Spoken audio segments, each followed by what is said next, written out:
Anyway,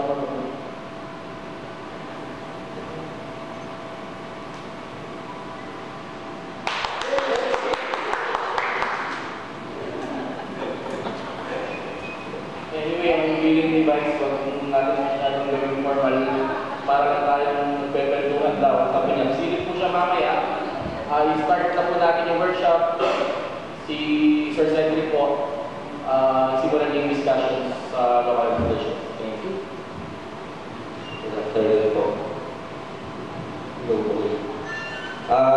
This is a circuit of the 18.5 hours last week. Alam niyo naman siguro na meron tayong series of lectures and workshops for the next 2 weeks. So ito yung ating, actually second yung last week yung introduction kasi vice mismo na method. So now we're doing an input on local legislation and next week ay kahit naman sa secretariat si Magda daw yung mag-lecture. Then after that, we'll be having a workshop on basic law making. We hope that this presentation will equip us on the basics of local legislation. So let us discuss local legislation. So when we say legislation, this is the power of the government. Considering the 3 branches of our government. So when we say legislation, it talks about the process of making laws. So legislative power is, per the Constitution, legislative power is vested to our Congress. So when we say Congress, we have 2 branches, we have 2 chambers, the Senate and the House of Representatives. But for our purposes, we will not be discussing legislation at the national level. So we will be localizing our discussion and talk about local legislation. This flows also on the separation of the powers of the 3 branches of the government. So we talk about the legislative branch to craft and pass the law. The second branch is the executive branch, to whom the executive powers is vested under Article 7 of the Constitution. Basically, nag-exercise niya ng ating chief executive ay ang ating presidente. But just the same executive power is delegated to the local government units by virtue of the passage of the local government code. The third branch is, of course, the judiciary, the basic function of which is to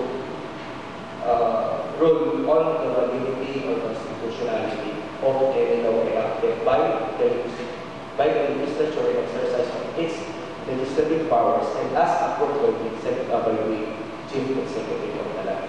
So as I said a while ago, we'll not be talking about the national scope of exercise of these powers, but we will be localizing everything. For our purposes, we will be discussing local legislation. We know for a fact that we have our Bible as local government unit, so that is Republic Act 7160.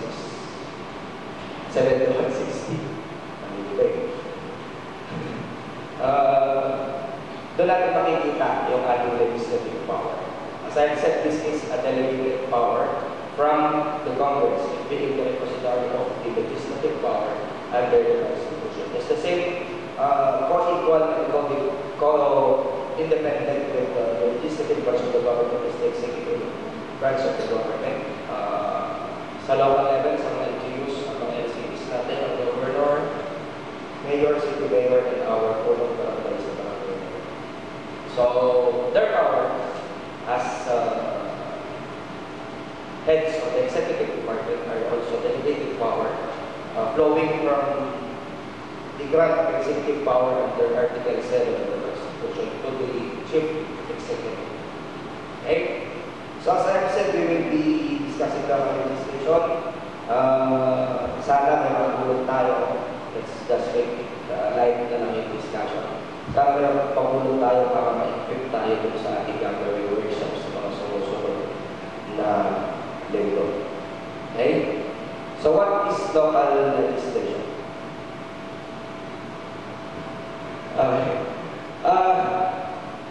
We just copied the definition given by learned over on local governance. But I find the first sentence of the definition para siyang political speech.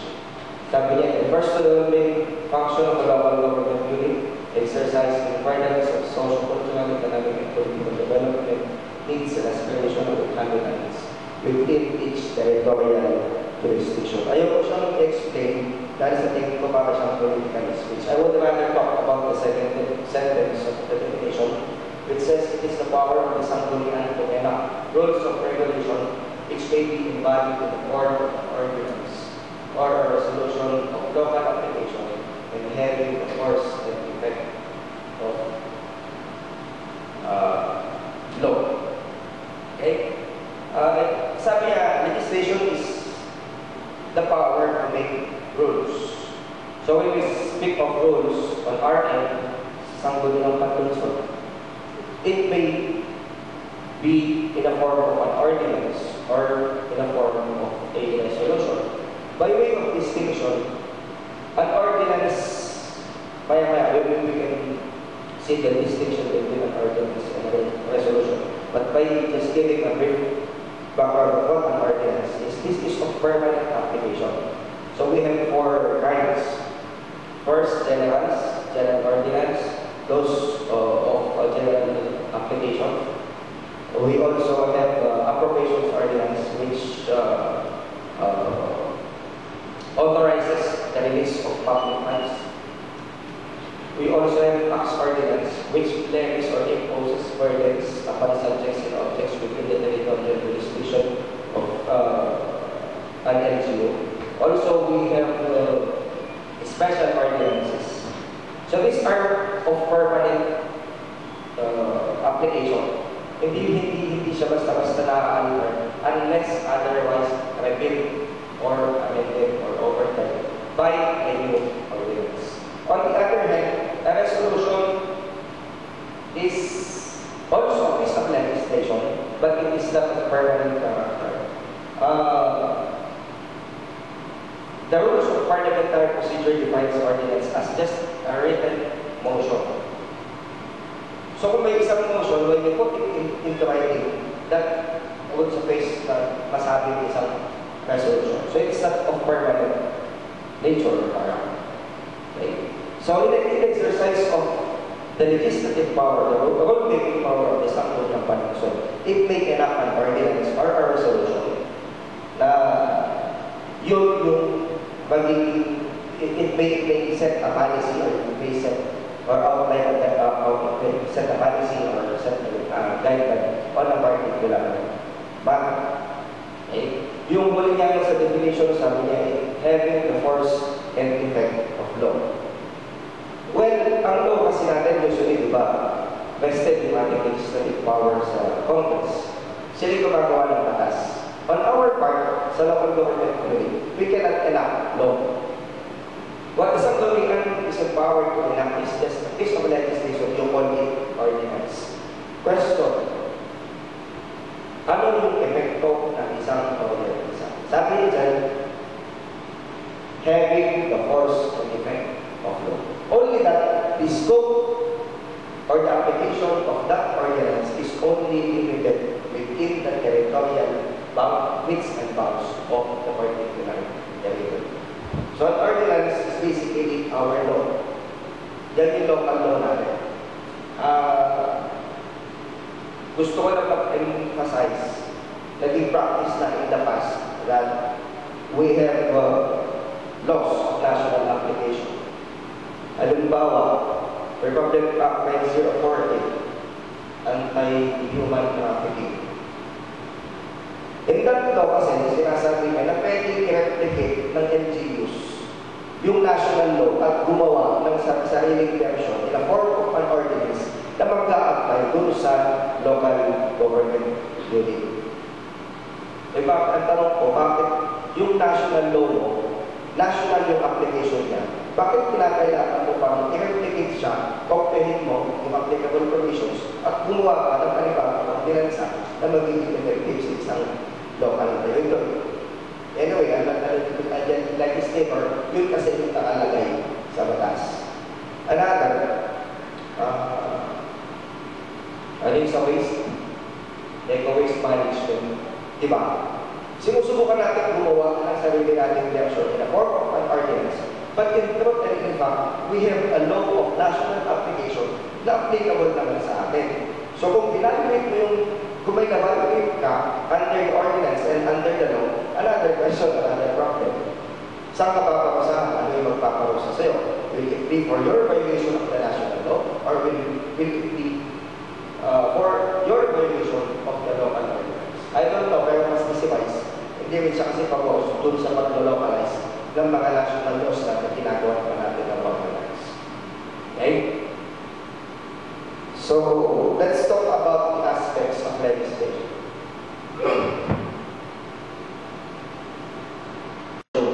Yung pangatlong item is like that. The second aspect is the procedural aspect. Again, this gives rise to the presumption that the sanggunian have acted with regularity when follow the procedural aspect of the legislation. Next is like makikita natin ano yung mga procedural test natin in crafting resolutions and ordinances.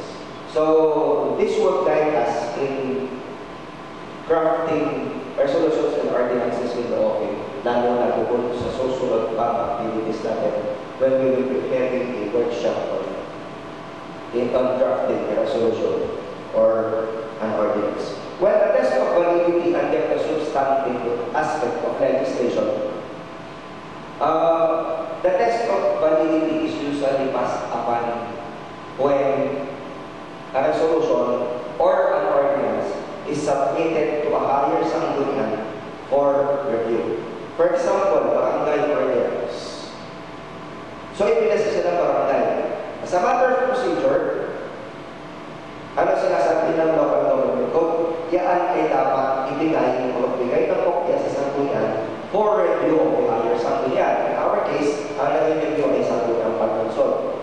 Only that sa atin kasi lahat ng mga measures natin, wala nang i-review.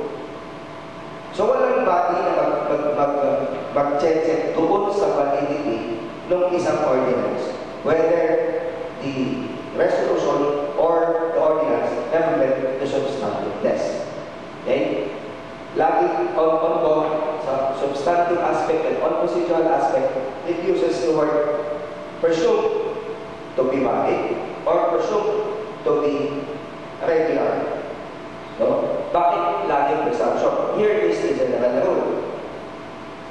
The general rule is all ordinances or resolutions enjoy presumption of regularity insofar as procedural aspect is concerned, or presumption of validity insofar as substantive aspect is concerned, unless declared otherwise by the government. Fact, meron tayong anti-smoking ordinance. Our anti-smoking ordinance prescribes the penalty of fine. Another also prescribes the penalty of imprisonment, depende kung paulit-ulit ka. Please take note that our anti-smoking ordinance also impose community service as a penalty. Going back to our local government code, ano-ano yung mga penalty na pwedeng i-impose ng sangguniang panunsod. The local government code, sabi niya, it may impose fine or it may impose imprisonment. Wala siyang sinasabi na pwede mag-impose ng community service. But, ayun na, nandun yung ating anti-smoking ordinance. Ano nakalagay sa ating anti-smoking ordinance? Fine or community service or imprisonment. Question. On substantive test, is it valid and constitutional? Yung bang ating anti-smoking ordinance is valid and constitutional? Yes. Bakit? Presumption naman lagi yan. Kailan siya magiging invalid o kailan siya magiging unconstitutional, it being against the provisions of the local government code. When there is a declaration with the proper court upon a petition contesting the validity or constitutionality of that ordinance. Wala ka pa nagre-reklamo. Diba? So our anti-smoking ordinance enjoy the presumption of validity. The presumption is lumusot tayo sa substantive test.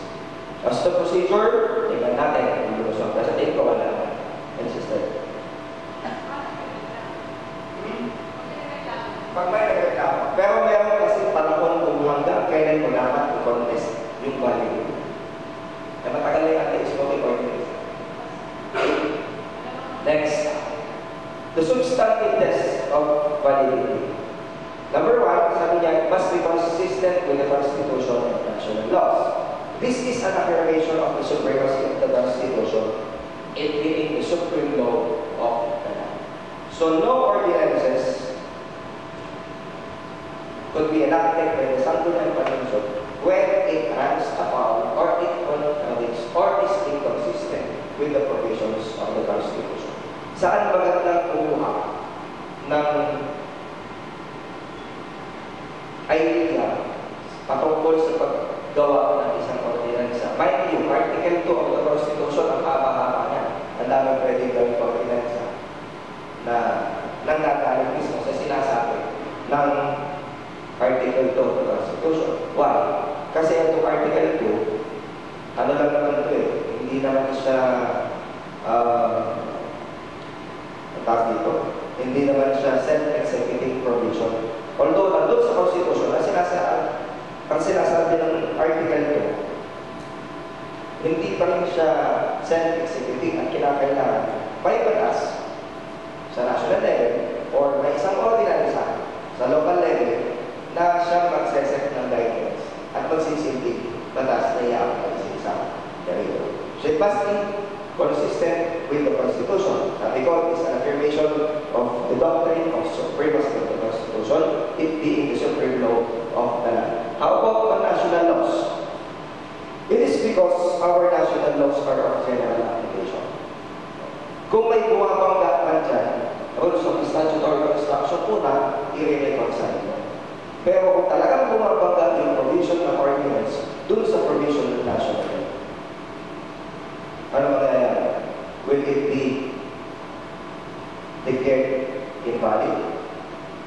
Depende. Sabi ko kanina, unless there is a declaration by the proper court declaring it invalid or unconstitutional, it being against or inconsistent with the national law, then hindi ginamit yung first test or yung first substantive test of validity. That could be, the ordinance could be declared invalid or unconstitutional. The second is just so simple. Sabi niya, it must be fair and not oppressive.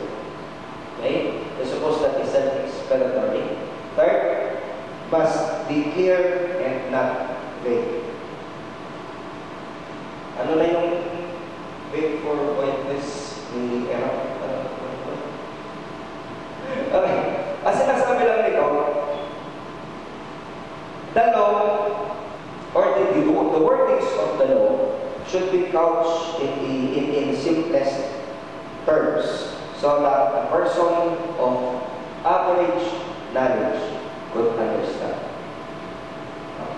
Dapat malinaw, hindi malabo. It must be clear and not vague. Why? When the law or when the letters of the law is vague, may pagkakataon kasi na magsusulisit lang yan ng iba't ibang interpretasyon. And then you have to go back. Ano ba talaga yung legislative intent nung sanggunian dun sa pagpapasa ng batas o ng ordinansa niya? Eh kung halimbawa hindi naging clear yung legislative intent ng mga members ng sanggunian nung binubuo yung batas niya, then the ordinance is considered vague and vague. The second or the third substantive test of validity. So may flow yung batas. Okay? In political law, we call it void or vagueness rule. Okay? Kung malabo yung batas niya, void yan. Yan yung void or vagueness. So it must be clear. It must be couched in simplest terms. Kung halimbawa hindi maiiwasan na may technical term na may ilalagay doon sa ordinansa, ang solution natin, we have to define the term. So usually meron tayong article or section on definition of terms. Okay? Kanina, sa technical working group revision ng tricycle code, wala si Ahmad eh. Tagal na naman nagtatalo sa definition ng tricycle. Ano yung define? Tricycle operator. Mind you, definition lang ng tricycle operator, nagtagal na kasi tumutungo siya sa dalawang bagay. Tricycle operator ba ng operator ba ng tricycle na may praktisa o operator ng tricycle na pampribado lang. So that's the third. It must be clear. Kung hindi may iwasan maging clear, the remedy is to define the term. Or kung kailangan ng technical term talaga, you define the technical term under a separate section or yung item mention is definition of terms. Next, nasa na? It must not be discriminatory but may classify. Personally, ito yung fear ko doon sa ginagawa namin revised tricycle code. Ipinapasok na natin na yung revised tricycle code ay mag-apply sa lahat ng tricycle. Regardless kung ikaw ay may mag-isa, kung ikaw ay kolorong, kung kahit ikaw pa ay kolong-kolong lang. Another, kung hindi kasi gagawin mo, kung hindi kasi gagawin mo, perhaps the revised motorized tricycle code could discriminate other operators. Kasi sila man nagpaparada, sila man pumapasyal sa paligid, sila man nakapasaka, sila man lumilibot, dumarating ng kalsada. So, being of the same classification, lahat sila tricycle, lahat dapat pagsama-samahin, pero huwag mo i-discriminate yung iba. Okay. So that's the fourth test of validity. It must not be discriminatory, but it may classify. Sa classification natin, as to our revised tricycle code, we have tricycles for hire, we have private tricycles to include those who are engaged in business, halimbawa kolong-kolong na pinakahanap lang, or ang private ay maaaring yung pang-personal na gamit lang. Next. It must not prohibit but may regulate. Please take note that in legislation, this may be in a form or this may be an exercise of the state's police power. Pag sinabing police power ng state o ng isang LGU, ang isinasaalang-alang niya lagi ay yung general welfare. Okay? So, in exercising its police power, it may regulate any activity. So, meron siyang regulatory powers, like the Sangguniang Panunsod's regulatory power over tricycles. So, sa pamamagitan ng tricycle code, we regulate the operation of these tricycles. Ano sinasabi niya dyan? It may regulate trade. Tricycle business is a trade. But, question, pwede niya bang i-prohibit? No, cannot. Bakit? No less than the Constitution declares that in the Philippines, we have an open trade policy. So kung prohibit mo ang isang trade, lumagpas ka dun sa iyong regulatory power, to the extent na prohibit mo na siya, sasablay ka sa substantive test of the ordinance could be questioned in a proper court and it may be declared invalid for our Constitution. Next one. It must be reasonable, siyempre, logic dictates. Next, it must be consistent with public policy. Okay, that's self-explanatory. Next, now let's talk about the substantive aspect. Katuloy pa rin siya ng test, pero labas na siya ng test. Bali, Nahulog lang siya ng second slide o third slide. Okay. Their should valid. Laging may assumption. Ano yung general lang natin kanina? All ordinances and resolutions enacted by the Assembly of God are issued valid and regular unless otherwise declared by protocol. Next, it cannot contain irrepeatable provisions. Ano yung mga irrepeatable provisions? Halimbawa, nilagay mo sa isang ordinansa na yung provision, yung particular provision na yun, ay kailanman hindi pwedeng baguhin. That is irrepeatable. Okay? Sabi natin kanina, ang isang ordinansa ay of permanent character. Pero hindi siya absolute na hindi na siya pwedeng baguhin. It may, in the future, it may be repealed. Depende sa itinitip na sitwasyon. Okay? This is a tenet or this is a this is a manifestation of our democracy. Dapat walang paipaka sa irrepealable. Because when you make or include a provision which is irrepealable, lagi nang nandyan yan. What if sa mga sumusunod na araw, hindi na siya mag-a-apply? So hindi mo na siya mag-repeal. So by way of another ordinance, you may repeal it being useless o hindi na siya tumutugon sa kasalukuyang panahon. Okay? So when there is an irrepealable provision in an ordinance or a resolution, again, following the substantive test of that validity, sasablay siya. Okay? So it cannot contain irrepealable provisions. Next. Must contain one general subject with germane provisions. This is the singularity of subject rule. Under Article Article 6. Article 6 pa? Legislative 6.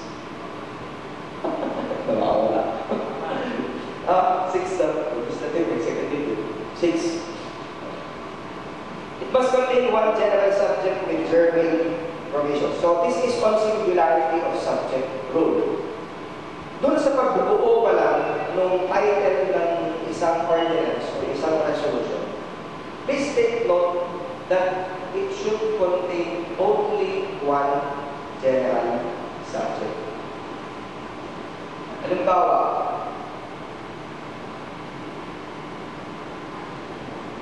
nag-create ka ng office. An ordinance creating the office of that. Nag-create ka ng office. Tapos, itinutong mo. Creating positions under it.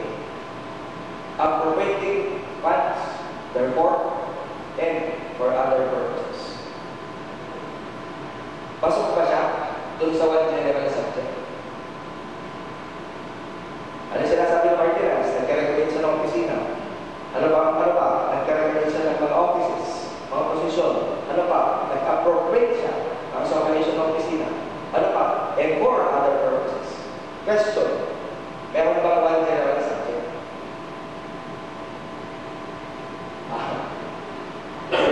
Meron.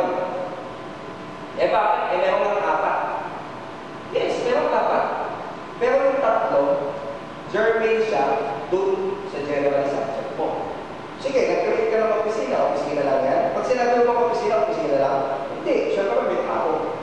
May mga nakaposisyon doon. Ano pa? Syempre may tao, kasi sweldo yan, hindi pwede iwan yung kanilang sweldo. So you have to appropriate funds para doon sa sweldo at para doon sa operation ng office. Ano pa? And for other purposes. That is still a germane provision which has relationship to your general subject. Although, iisa yung general subject mo.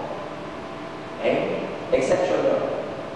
So the basic one there is singularity of subject.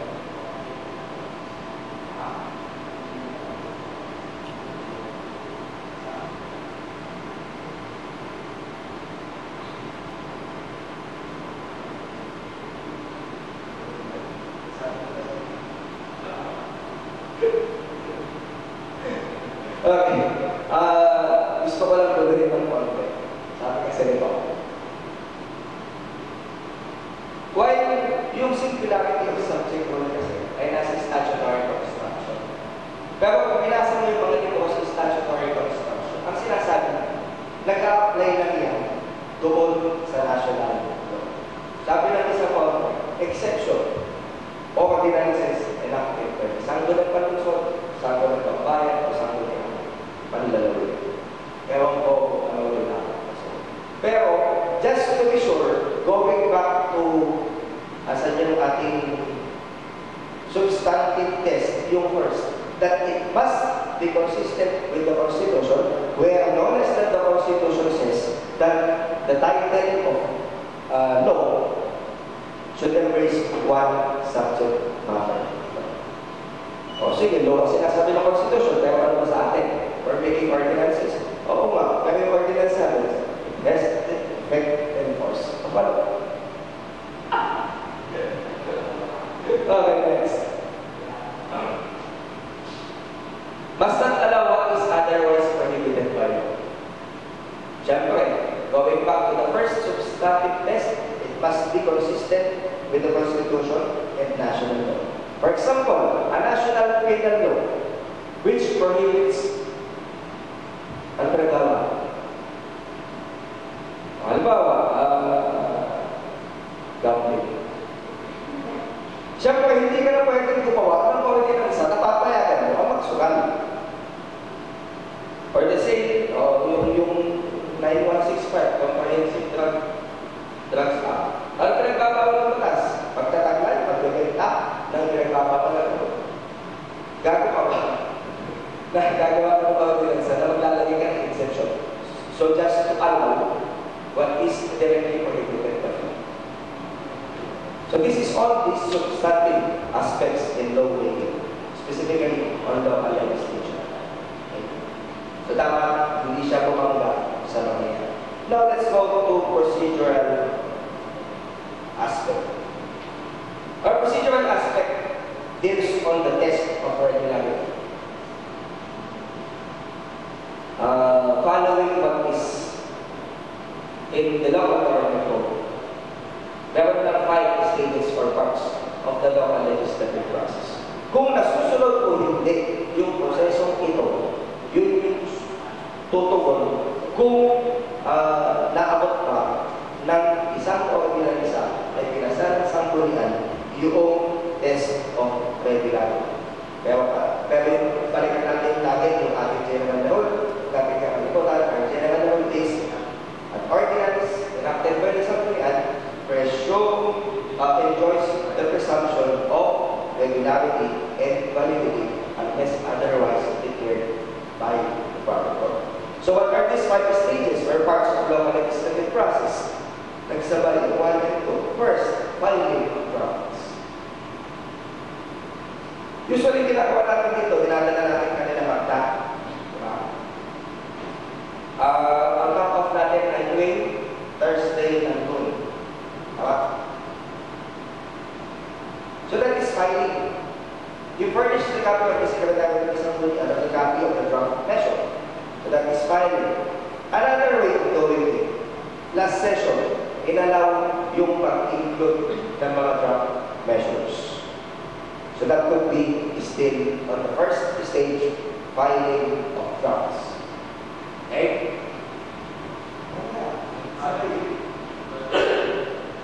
The second stage is the first reading.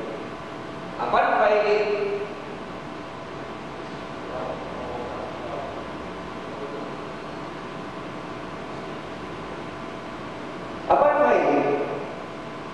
the draft will be calendared under first reading.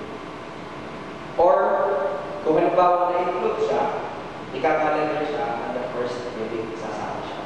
So, anong ginagawa natin pag nasa first reading? Usually, the title of the measure of the draft will be read, and upon proper motion, it will be referred to its appropriate committee. Okay? Third stage,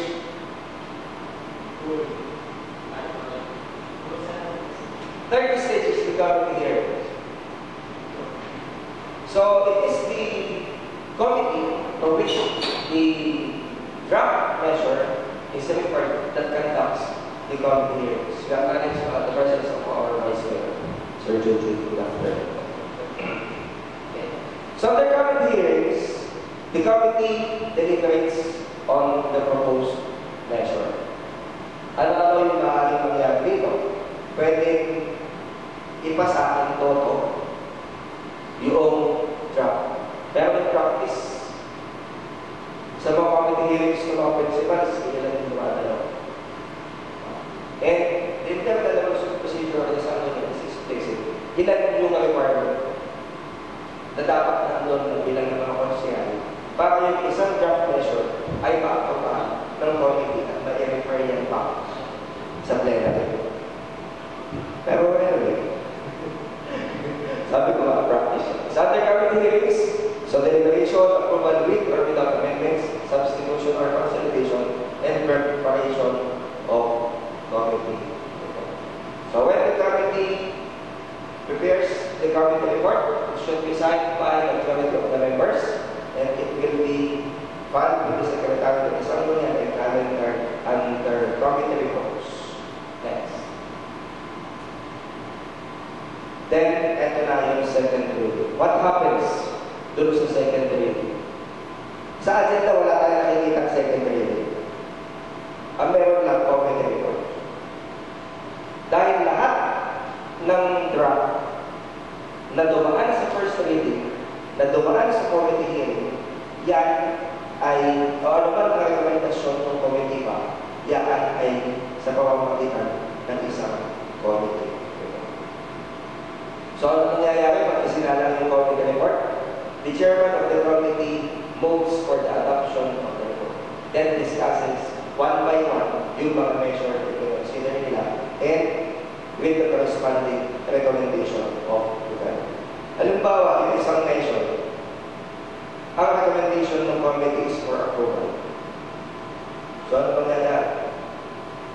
The members will vote on the proposed measure. Under second reading, ano nangyayari? This is the period of debate. Pinabasa ko yung title. The author or the sponsor of the draft would give this sponsorship speech. He may be interpelated. Pwede siyang mag-entertain ng mga tanong para malinawan ang mga malabong provision o may tanong yung mga kasama sa pagsasaw. Then, the period of amendments will be open.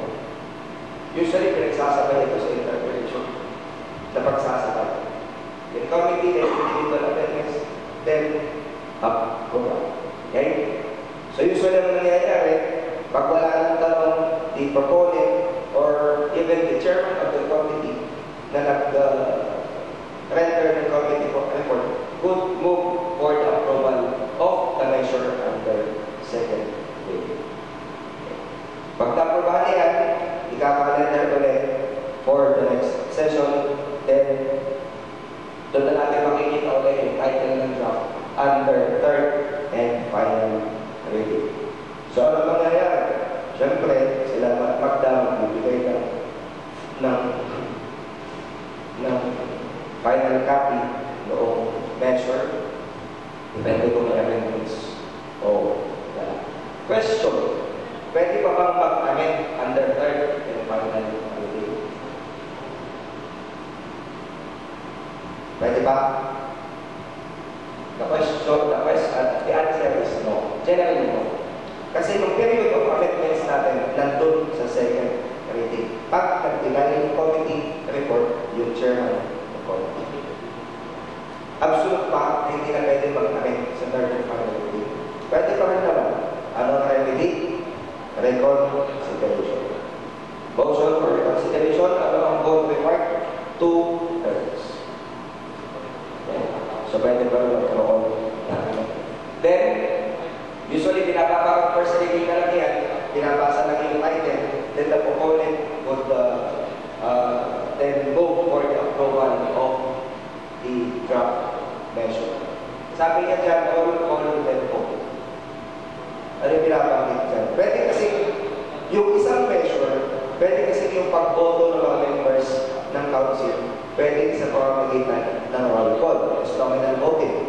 Each member of the Sanggunian hits the podium and explain kung ano yung vote niya. Or it could be, wala lang, dead drop, o di unanimous siya, o di pwede rin namang taasan ng kami.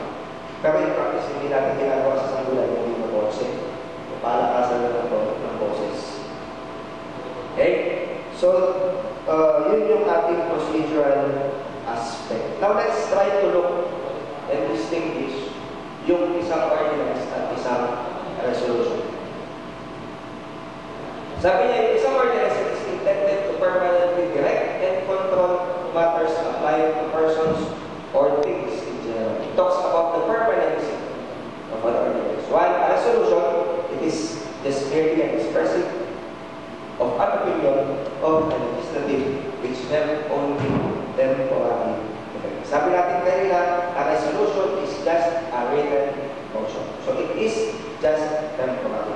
While an ordinance is of permanent character, directly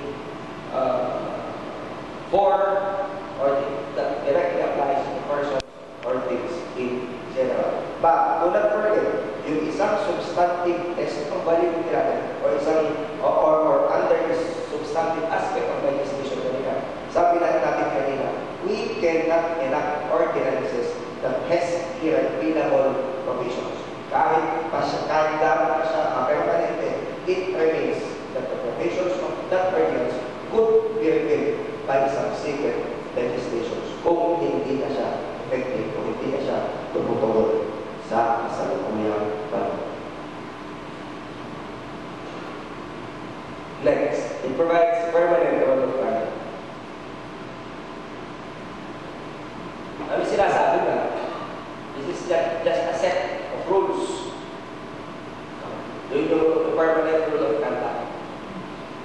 Whereas a resolution is just a statement or verdict, it is not a law, but it is a mere expression of opinion. Or really, the form in which the legislative body expresses an opinion and used whenever the legislative body asks it, wishes clearly to express an opinion concerning something or other. Matulungan ako.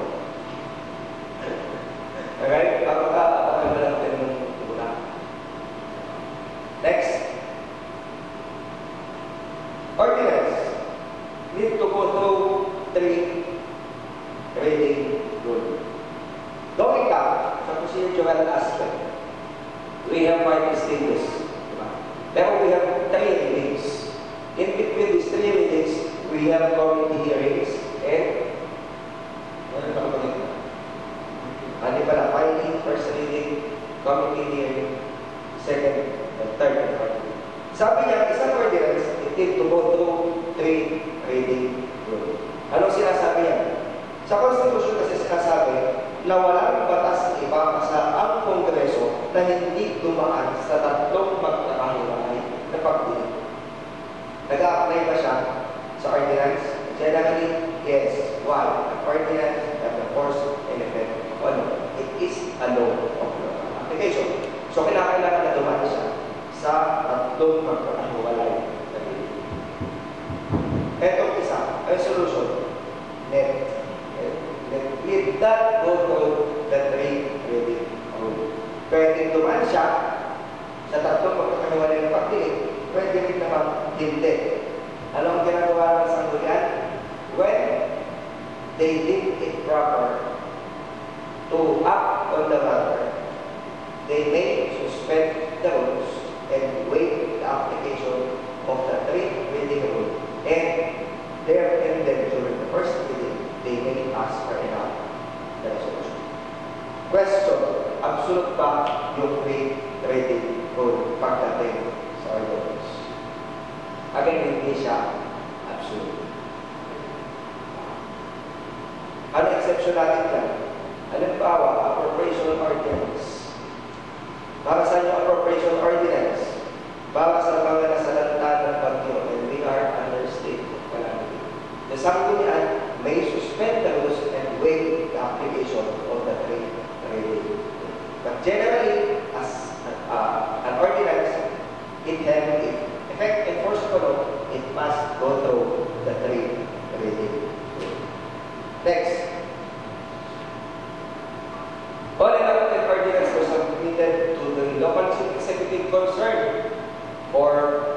approval. Ano sinasabi niya? Dugtungan natin yung 5 stages. After the third and final reading na naipasa yung isang ordinance, ano ang mangyayari? Sila magta, they will prepare a draft in its enrollment form. They will master the signature of the Secretary of the Sanggunian, the Vice Mayor, Presiding Officer, and forward it to the local Chief Executive for his signature. Bakit? Unless and until the local Chief Executive signs the draft ordinance o given na magiging effective yung isang ordinance. So there is a requirement sa ordinance na lahat ng ordinance ay dapat ibigay sa local Chief Executive para sa kanyang approval or disapproval. Bakit magpapalalim tayo dyan? Whereas, sa resolution o sa general na rule, hindi na kinakailangan lumaan sa local Chief Executive. Why? Because a resolution is just a mere expression.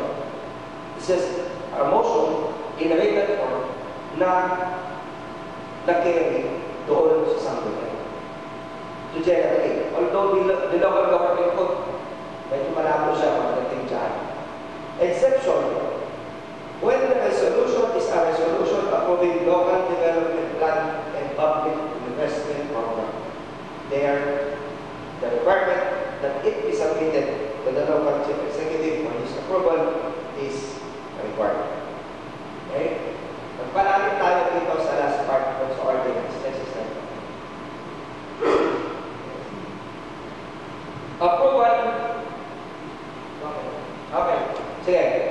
3 reading rule. Sa Kongreso, 3 readings must be done on 3 separate days. Bakit? Kasi yan yung sinasabi ng Constitution. However, sa Sanggunian, sabi, in the case of Palazzo versus Samorat, dated July 27, 1999, sabi ng Supreme Court, wala sa local government code kung makikita na yung 3 reading rule ay ginagawa sa tatlong magkakaniwalay na date. Ano ang sabi sa kaso dyan? Actually, in effect, when you suspend the rules and consider the proposed ordinance during the first reading, you are just waiving the other 2 readings. In effect, yung second reading mo at yung third reading mo, ginagawa mo na sa isang upuan lang, sa isang reading lang. Okay? Sabi ka natin kanina, hindi laging absolute yung rule. Under the ordinance. Next. Approval of ordinances. Okay? Every ordinance elected to the Sanggunian, except the barangay shall be presented to the local Chief Executive concerned for approval. Ang local Chief Executive natin sa city at city mayor. Ang Sanggunian natin, Vice Mayor and councilors, including ex-official officials, legal na mga barangay. Ano ang pinagkaiba niya dun sa struktura ng barangay? Sa barangay kasi, yung punong barangay, pagkahanap yung function niya. He is the local Chief Executive sa kanyang barangay, pero bahagi siya ng Sanggunian dahil siya mismo yung nag-represent sa session ng Sanggunian. So kung may pagpapahal ordinance sa barangay, hindi na isasabit sa kapitan dahil pag inaprobahan ng Sanggunian ng majority of the members of the Sanggunian barangay, that is being approved. Hindi niya natin aprobahan. Anong kaibahan niya sa mas mataas at taas? Dito sa Sanggunian Panlunsod, hiwalay yung executive at legislative. When the legislative enough or approves an ordinance, there is a requirement that it should be presented to the local Chief Executive concerned for his approval. So, kailan naging approve yung isang ordinance? First vote. The first vote is when the city mayor affixes the signature thereto as approved. Pag pinirmahan niya yung ordinance. So, approve na yung ordinance. Effective ba? Agad-agad? Mamaya, sasagutin natin. The second vote is when the mayor failed to act within the regulamentary period for him to approve the same and the period already lapsed.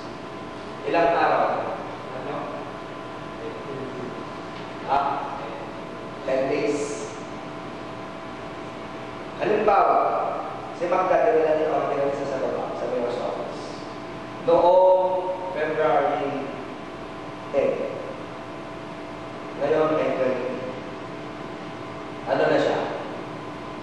Ihintayin ko ba yung approval ni Mayor? O it is still approved?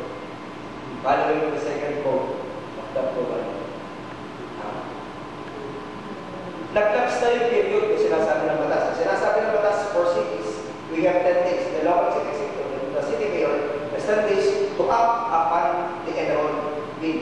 Pag hindi niya pinirmahan ang nag-lapse yung implementary period, which is 10 days, it is bill approved. Ano mangyayari? Pwedeng kunin yung ordinansa. Si Kuya Lando, ang gagawin mo na lang, sa-certificate siya doon sa baba ng ordinance. That this ordinance has been submitted for signature of the local chief executive and the implementary period of 10 days to the reference, this ordinance is still approved. We call that in political law, bakit dito? Bakit inuupuan yung isang ordinansa? Maaaring yung mayor ay hindi kumbinsido doon sa nilalaman ng ordinance. Pero ayaw niya nag-approve. Wala na, binagwa nila, pinabayaan niya. Mag-effective siya as an ordinance by letting the 10 days of implementary period pass. Okay? That is the second vote. Bakit dito? The third vote is, pag halimbawa hindi niya pinirmahan yung ordinance, pero ibinalik niya yung ordinance kasama yung kanyang veto message. What is a veto message? Yung justification or explanation ng local chief executive. Sinasabi niya bakit ayaw niya aprobahan yung isang ordinance. Siya ipapakisip yan sa Sangguniang Secretariat. So ano mangyayari? Sasalang muli iyan sa session ng Sangguniang. Ano ang mangyayari? Manatiling disapprove ba yung ordinance? No, there is another remedy. When 2/3 of the members of the Sangguniang vote na ma-override yung veto, mapapaniwala yung disapproval ng local chief executive at yung ordinansa ay magiging deep approved and effective as if pinirmahan ng yun. Ang pinakanormal na proseso is the number 1. Exceptional ang nangyayari kasi yung number 2. Okay. The number 3 mode of in the approval of ordinances is a manifestation of the separation of the powers of the executive and legislative. Sabi dun sa taas, exec barangay. Why? Because there is no separation of powers between the executive and legislative sa barangay. Only sa level ng city, municipality, and provinces. So you have 3 votes. So the mayor affixes his signature when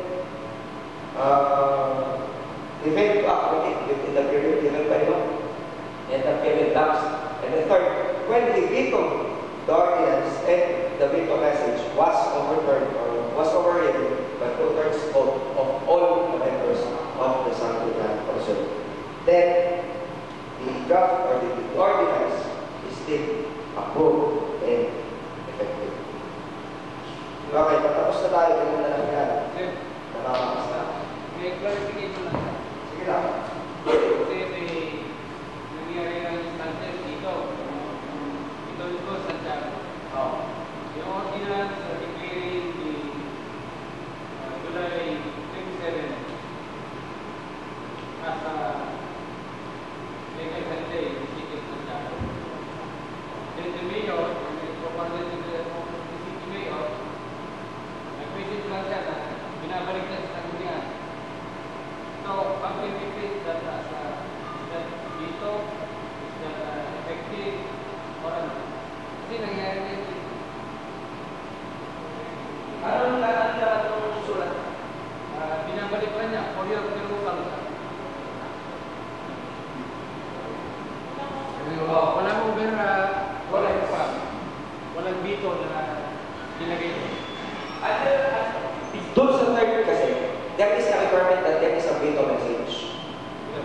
It is not even required that the mayor affix his signature and don't disapprove or veto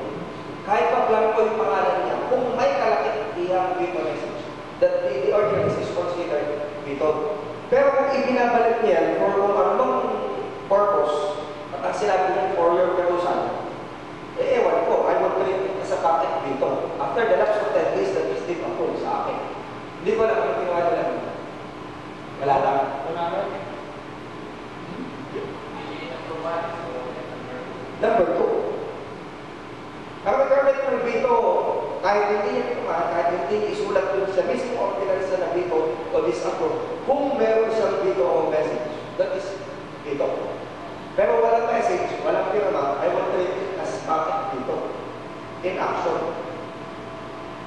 Hindi, ewan ko kung may implement yun dito sa Johnny.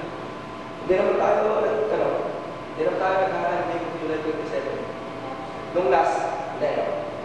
Pero yung kasi ordinance na nauna, na-implement yun.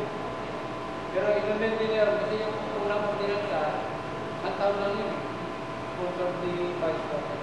Sa akin, I will treat it as a packet veto. Kasi wala namang veto message. Hindi naman veto yung or yung proposal. Wala namang kulay. Hindi state yung kanyang kailan. Bakit hindi binabalik? O hindi pa yung bakit hindi veto, bakit hindi disapprove?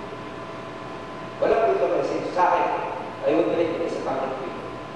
Sa pa. Kasi yun doon, kailangan ko bang i-forward doon at kung pwede president Ano? yung ordinance na yun, kailangan ko bang i-forward natin doon sa office of the president para bawasan ang proclamation. Ay, after one, hindi na. Kasi yung mo siya kasi. O halimbawa napabahan yung ordinance. Question, may requirement pa ba ipadala sa office of the president? Two-way. Oo, dahil sinasabi ng batas na lahat ng ipapasa ng Sangguniang Panunsod, magbigay ka ng kopya doon. On the other hand, kinakailangan mo magpadala para i-care ng presidente na holiday dito yan? No need. Kung yung purpose mo ay para mag-declare yung presidente na holiday yan dito, no need, because we have the ordinance which is of general application within your territory. Pero, for compliance with the requirement that you should furnish the office of the president with a copy of the ordinance, okay lang. Meron na to ask the president to issue proclamation or a declaration. Meron ng ordinance. Anyway, yung mga ordinances natin na nag-furnish tayo sa office of the president, sa UP o Center, nag-furnish tayo. But, walang review. Hindi tulad ng barangay na sasapit sa atin na review natin. Sa atin, wala na. Ito na hindi tayo sasapit sa Sangguniang Panunsod. Sa bayan, siguro, sa sasapit. Pero as independent component city, diretso tayo sa office of the president, sa UP o Center. Pero, not for purposes of review, basta na ma-furnish siya. Yun lang ang sinasabi ng LGC kasi magbigay ka. Kung magbigay lang, kaya hindi na review. Right? Next.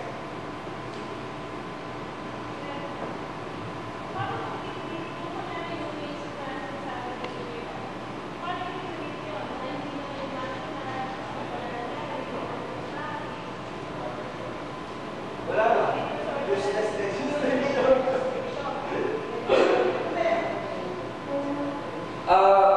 Hindi inaprobahan na sa Sanggunian. Hindi naman siya finito. Pero ibinalik sa Sanggunian. Na ang nakalagay lang for your perusal. Hindi siya treated as veto message. So hindi in-overturn, hindi in-override. So, sabi ko nga, kung ako i-treat ko siya as packet dito, kapag nalap siya, dahil kailangan period of 10 days, I will treat it approved. Question, hindi nga i-implement. O, di wala siya.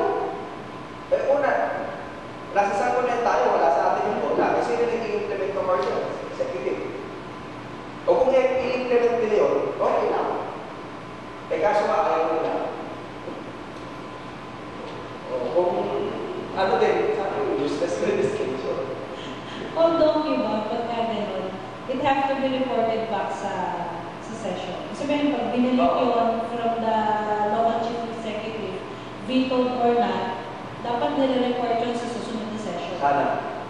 So, ibig hindi nangyari yun for time. Kasi Na-report back, i-report pa na yun nila. Kasi, dapat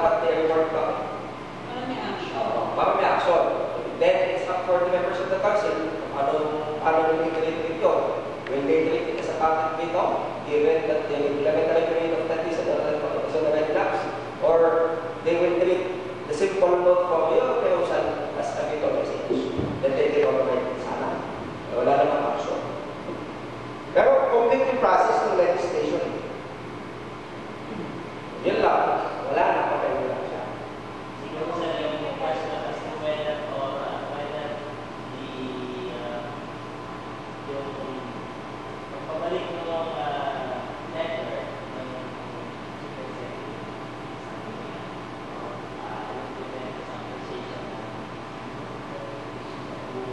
Oo. Sana. Even if simple note lang na for your proposal lang sinasabi, even it's up for the members of the Sanggunian kung iterate nilang veto message yun. Pwede naman eh. Okay mo yan. Okay, pwede mo naman iterate ng bakit dito. Kaya lang, hindi na siya na wala pang pagkakataon na mag-usap sa Sanggunian at iterate o mag-decide kung paano maging iterate. Will they iterate sa bakit dito or will they iterate the simple note kasi is sa veto message. Kasi dito complete yung process sa akin effective yung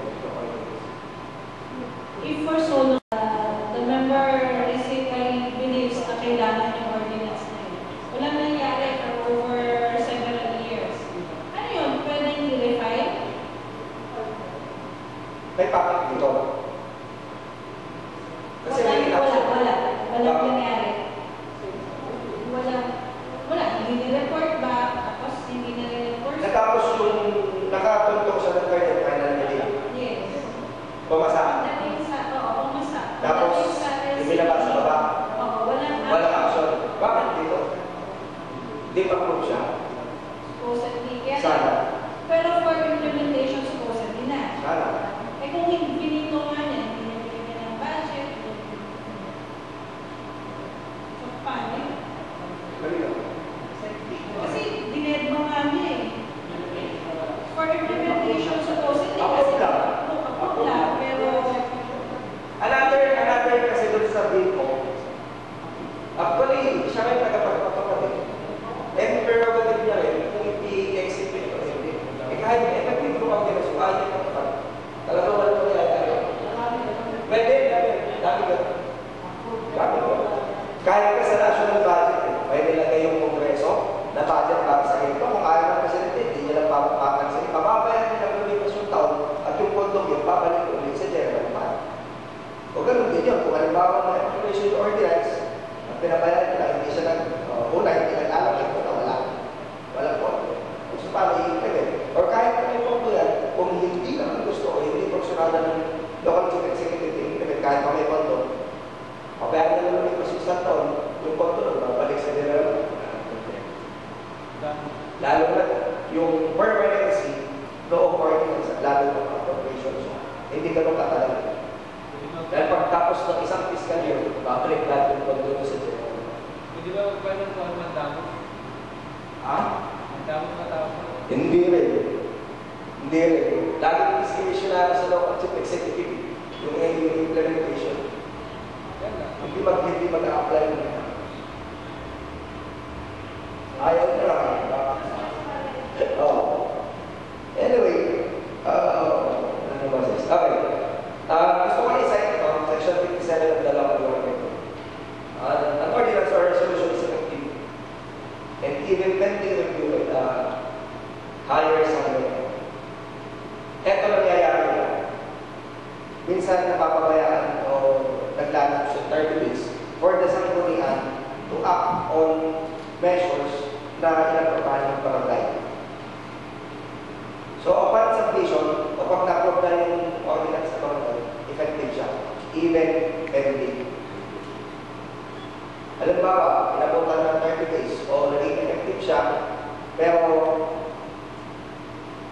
ang sabi ng Sangguniang Convention, wait, we have to amend this part. Ano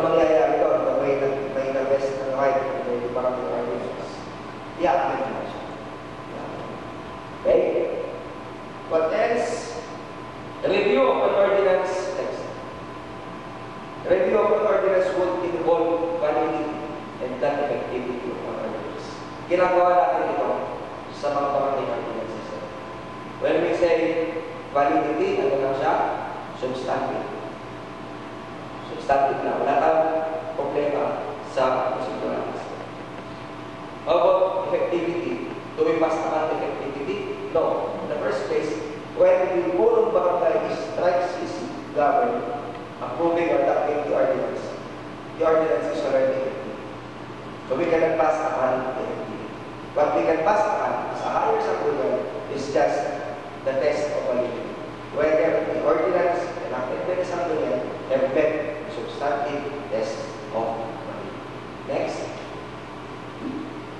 Kailan nagiging effective ang isang ordinance? Ordinance will take effect as of the date the same is made effective by the Assembly or so on Section 59. Ano sinasabi na Section 59? Unless otherwise stated in the ordinance or the resolution approving the law of development plan and public investment program, the same shall take effect after 10 days from the date a copy thereof is posted in the bulletin board at the entrance of the city hall and in at least 2 other conspicuous places in the LGU concerned. Huwag kayo malilito dahil ang sinasabi ng MGC.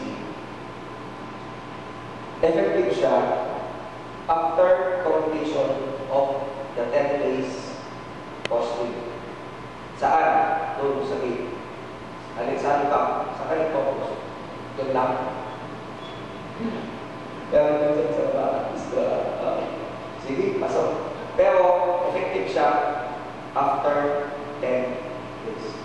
Pwede bang kaagad-agad pag pinirmahan na mayor effective yung ordinance?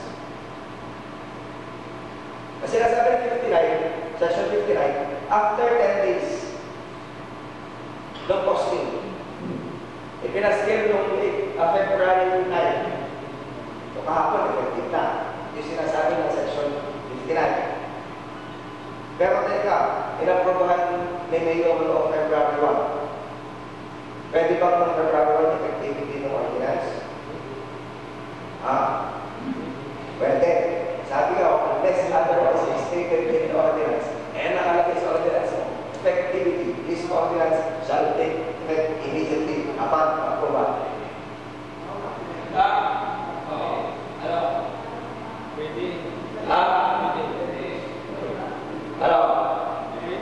Sige. Yung walang penalty. Pwede, hindi. Sagot ba? Decided cases sa Supreme Court yun na although nakalagay sa law o kaya sa ordinance na effective immediately, still the requirements of publication is required. So, kailangan i-publish mo pa rin siya para maging effective. Kasi meron na yung parang rule sa na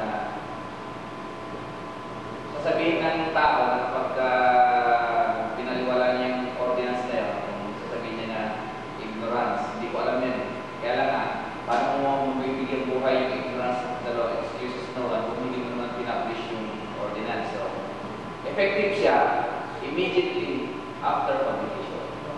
Yung mga 10 days, after 10 days after publication. Wala pa na. Kaya sabi, 10 days. Yung sa una niya, unless otherwise stated. Pero, there is publication regarding, especially kung yung ordinance ay penal ordinance. May mga prohibitions siya. Bakit? Kung hindi mo kasi pinapulis yan, kahit, kung pinapulis mo yan, kahit hindi pa nabasa ng tao, when it is published, ang presumption is nalaman mo na yan kasi na-publish yan. Pero kung walang publication, lalo ang general ordinance, isasapply tayo doon sa ignorance of the excuses na wala. Kasi ang paggalap niya, pag walang penalty, pwedeng effective agad. Oo. Pag may penalty, yun ang dapat i-publish. Generally sa penal, kung matuwa ang ordinance ay penal ordinance. Number 1 sa publication. Okay. Na-discuss pa.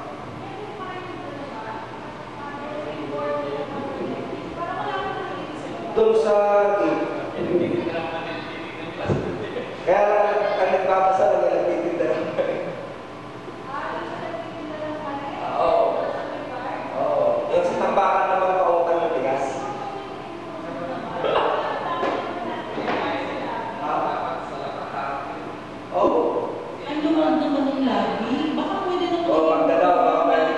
bulletin board na mga publication na organizations. Actually, hindi naman maximize. Ako nga, di ko alam eh. Sorry Hindi nila natanong ako. Ang nagtutusok-tusok yung si James yata. Si James ang Tagalog. Nandun naman, nag-focus naman doon. Kaya sabi ko nga nagpapasal yung nagtitigil. Hindi yun talaga napapansin ko. Hindi siya... Talagang nagtitigil na naman. Alam, tawag din sa alam niya. Ay, pwede naman pa. Pwede naman pa. Hindi, baka suggestion lang. Baka pwede yung doon sa strategic place. Doon sa lagi. Ang luwag doon, no? Doon sa may... Doon sa tabi ng accounting. Oo. Yung lagi doon. Ewan ko kung may silbi pa yung may parang poste doon along treasury and accounting and budget. Pero parang hindi siya nababasa.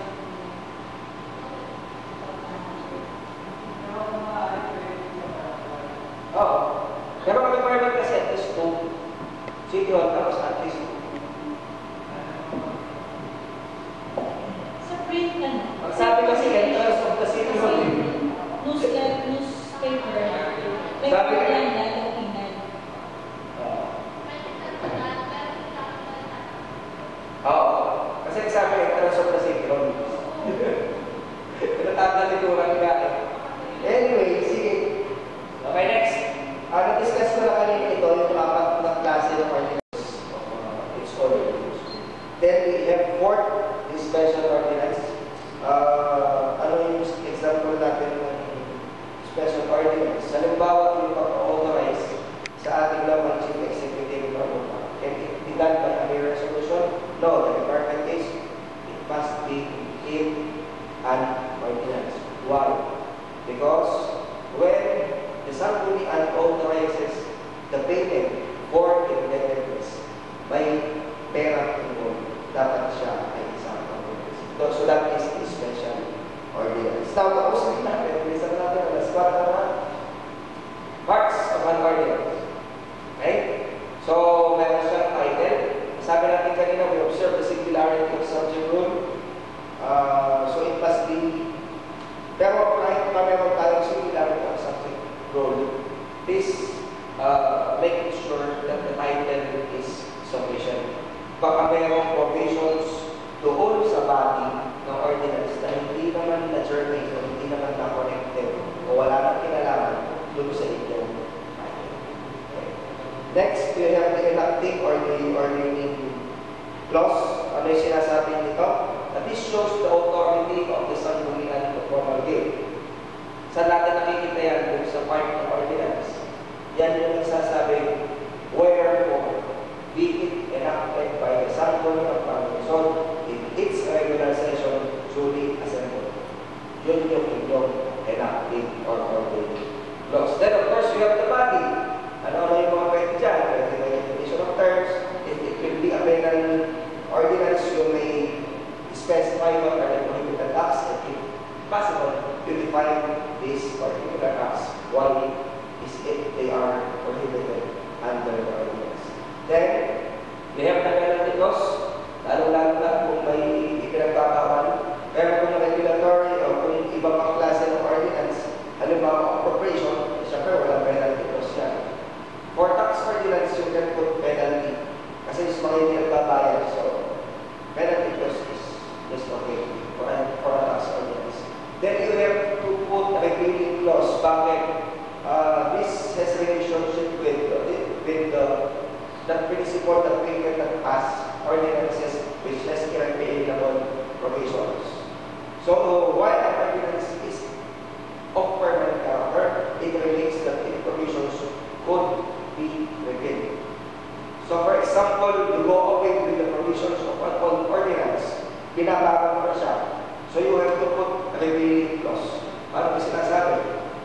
Pwede nilagay mo, section like this are the penalties of this ordinance is hereby repealed. Simple as that. Or, you will just put all provisions or ordinances or provisions thereof which are inconsistent with the provisions of this ordinance are considered repealed, amended, or otherwise, or repealed, amended, or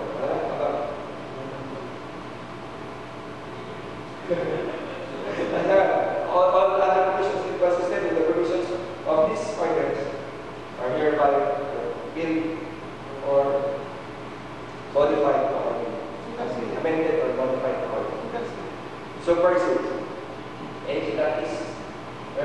Another title for your repealing clause is superseding clause.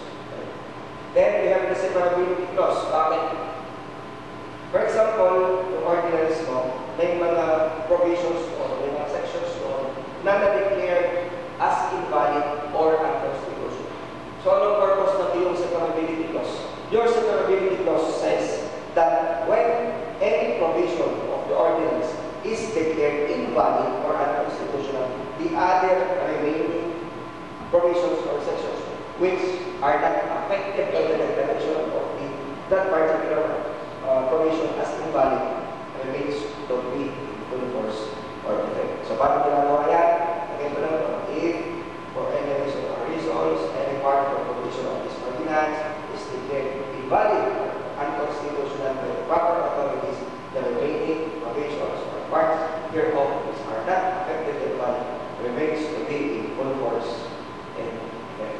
So, sinesin ko lang yung mga hindi affectado. So, yan is severability clause. Then you have the effective clause. Following section 59, effective after 10 days, 10 days after posting or effective after publication. Okay. Pwede mo lang itilagay, effective immediately. But the presumption is you have to count the days kung kailan nila post o kailan nila publish. Lalo pa kung yan ay criminal provision. Okay? Sa penalty and implementation natin, like po yung pagpula kanina, we can only impose fine and imprisonment. The imposition of complete service in lieu of payment of fine is nowhere in the law. Okay? Suggestions in crafting, actually yan yung last slide. Meron na ako 4 na gusto ko. Sa pag-craft ng isang measure, long sentences should be avoided. So, kaya natin mas simple, mas maganda, mas madali. This is also in consonance with on the requirement that it must be clear in that way. So, it must be couched in simplest terms. So that a person of average knowledge would understand. Siyempre, huwag ko na natin expect yun. Talagang hindi nakapag-aral, nakakaintindihan. But the requirement is at least a person of general knowledge might be. Kung hindi ba iiwasan that we have to include technical terms, then we have to define it. Then, it must be in present tense. Why? Ang laws kasi natin laging prospective ng application. We can go back. Although there is an exception on the prospectivity principle, especially on penal laws. When the penal law is favorable, dun sa nagkasala, pwede bumalik pataas ng effectivity ng ordinance. Pero sa all, dapat yan ay prospective. So in drafting or in couching the terms thereof, sentences na phrases dapat in present tense palagi. Okay? Anong magic word natin pag gumagawa tayo ng ordinance? We use the word should or shall. Dahil mas maganda ang should. Should, operative word, it runs monthly kasi pagkailan sa isang ordinance. Okay? So yun lang, next Thursday, si Bak i-discuss na Thursday after that, may workshop on preparation ng paggawa ng ordinance and resolution. May tanong? Thursday. Hindi ko alam kung Thursday, pero at least once a week. Pero ang calendar sa is Thursday and okay. So kung walang